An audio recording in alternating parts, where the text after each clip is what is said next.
I'm still outside with the grip. What you expect, my jewelry? Okay, let's be real for a moment.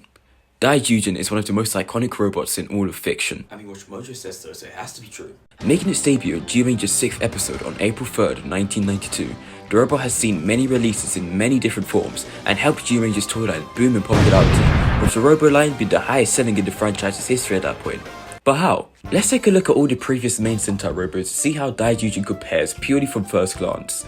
You can see how much it stands out amongst the rest. The main pre-G robos were all pretty blocky, and don't even get me started on the secondary ones. Many of them shared the blue, red, yellow colour scheme, and honestly, I would not blame someone if they got these robos mixed up. Also, what are those? Daizyujin, on the other hand, still is blocky in places sure, but far less than its predecessors. Another thing is the head.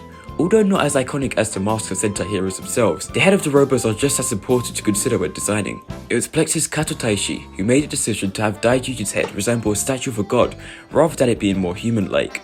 Speaking of a god, Daizyujin itself was a character in the show. He was supposed to be a deity that you could buy from your local toy shop for 900 yen. Included the mecha into the flow of the story had been a goal for those working on the show at the time, as before this, the mecha part of the episode was kinda just there, because it had to be.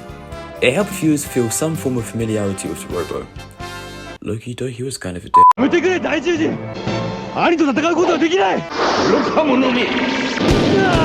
So we've talked about the Robo itself when combined, but what actually makes up the Robo's separate pieces? The Guardian Beasts: Tyrannosaurus, Mammoth, Triceratops, Saber Tiger, and Pteranodon. Fun fact, God Tyranno's structure resembles an outdated concept of what T-Rexes were thought to look like at the time. You can kind of see the evolution when comparing its successors. This marked the first time in Sentai's history that all components for a Robo featured animalistic machines, as opposed to just jets, or more relevantly, vehicles with an animal motif. The closest before this was Live Man's Land Lion. The 90s were a turning point for the perception of dinosaurs in media, thanks in part to the success of Michael Crichton's best-selling novel Jurassic Park. And with a film adaptation underway, Toei and Bandai were quick to jump on the bandwagon. Dinosaurs were seen more as a motif used for villains during this time. G-Ranger was the show that changed that. Tsuyoshi Nonaka took inspiration from Go Lion or Voltron for these designs.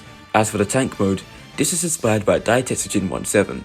A somewhat new concept around the time was the Super Robo, where more pieces would be added to the main Robo to assist the team in battle and sell more toys. King Brachion and especially Dragon Caesar and the combos that followed proved to be very popular as well. Dinosaurs are now one of, if not the most popular theme for Sentai teams since, with 3 further shows centered around them, and several more mecha. We can't talk about Daizyujin's popularity, however, without the massive success of Mighty Morphin Power Rangers. You get the gist. This saw Sentai on TV and wanted to make money from it, and that's how we got Power Rangers.